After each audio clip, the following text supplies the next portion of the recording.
My most commonly used precision tool is object snaps.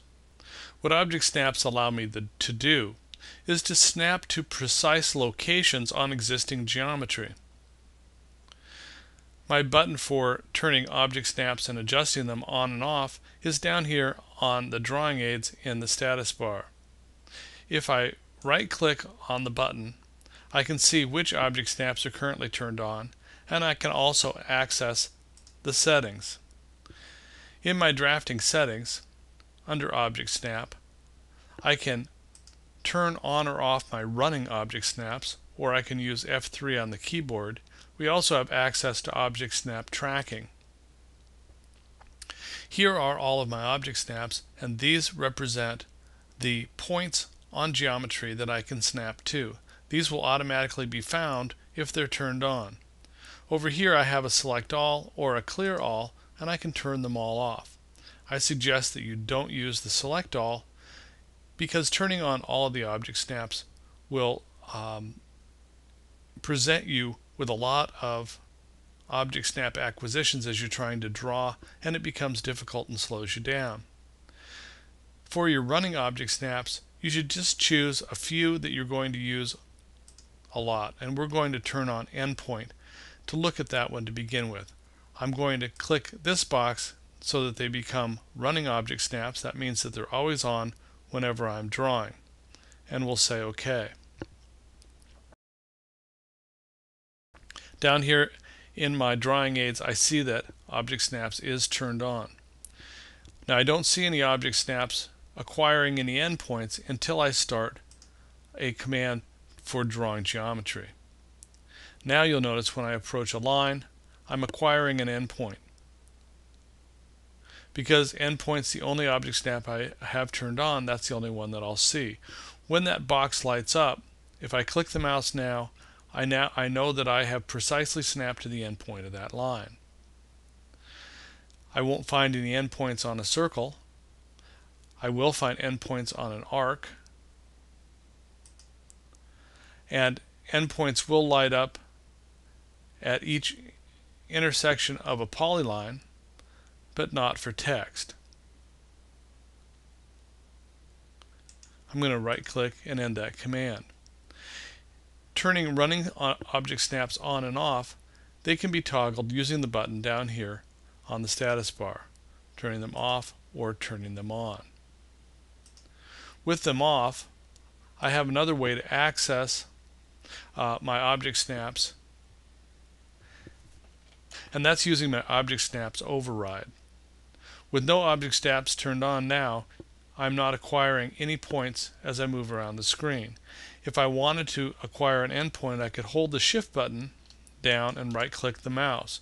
Here I'm presented with a whole list of my object snaps, and these are for single use. This is my object snap override, and I can isolate down to one that I want to use. In this case, we're going to say endpoint, and again it'll acquire an endpoint, but you notice that it only gets used once, and then it turns off again. So my right-click override will allow me to choose a specific object snap for single use.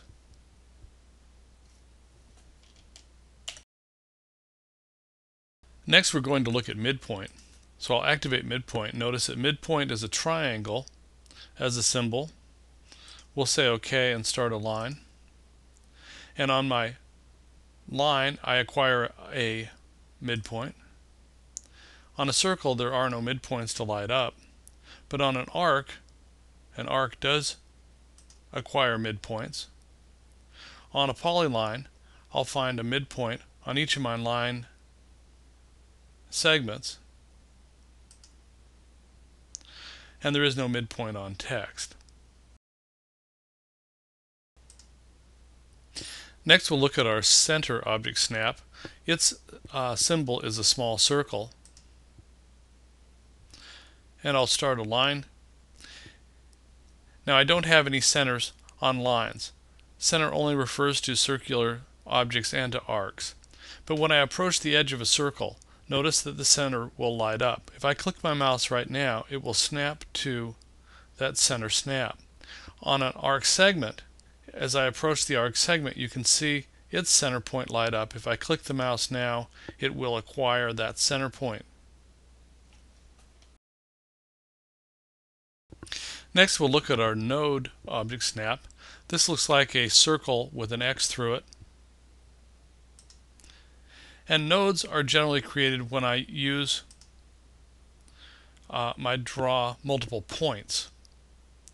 So if I draw multiple points, I can snap to them. Also, nodes would be created if I divided an object. I'm going to type divide from the keyboard, and it wants me to select an object. I'm going to select this line, and now the number of segments. Let's say 4 segments. So now, with my node object snap turned on, it acquires each of those points that were used to divide this line. Also, here's some points down here, and it acquires and finds those.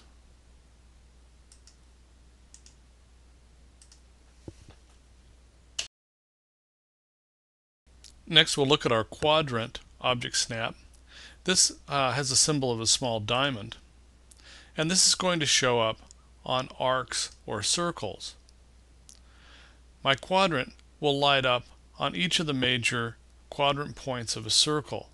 This would be at 0, 90, 180, and at 270. On an arc segment, my quadrant is going to light up also on any quadrant that's available for that particular arc segment.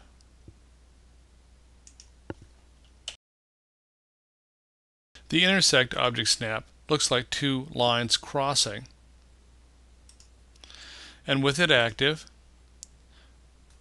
anywhere I have 2 lines that intersect either a line, arc, or circle, then it will find an intersection point.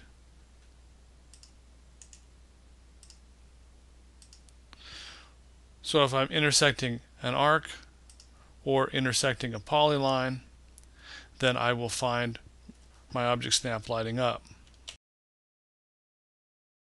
Next, we'll look at our extension, and I'm going to leave intersection on while we use extension, because extension works well with other object snaps. So we'll say OK. Now when I get a line, when I go to the end point of a line and I start to move away, you can see that an extension, or a small dotted line, is showing me where this line would extend to. With my intersect turned on, I can click to where this line would intersect, for example, this circle, and start my line there. I could go to the end point of like a polyline here and start moving away, and here it finds an extension of that line and it shows me the intersection of where it would intersect this line. I can use an arc, and it shows me how this arc would extend to an intersection of this line. So it allows me to project where an endpoint or where a line or arc would end up, so I can create geometry off of that information.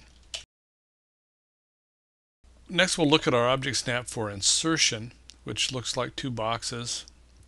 I'm going to activate that, and when I get a line, an insertion point like text, you see that that lights up. So an insertion point on text or a block or an attribute would act as a snap point for starting a line. Next, we'll look at our perpendicular object snap, which looks like a perpendicular line with a perpendicular symbol in the corner. So we'll select that and say OK. And now when I start drawing a line, when I see my perpendicular object snap light up, as I move this around, that line is going to stay perpendicular to the line I started on. If I get a perpendicular on a circle, it's going to create a line that is perpendicular with the center point of the line.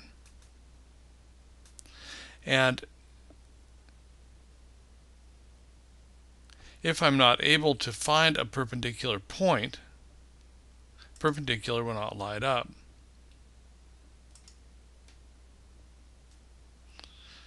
Perpendicular is handy when I want to draw a line across and make sure that that line meets the other line at 90 degrees.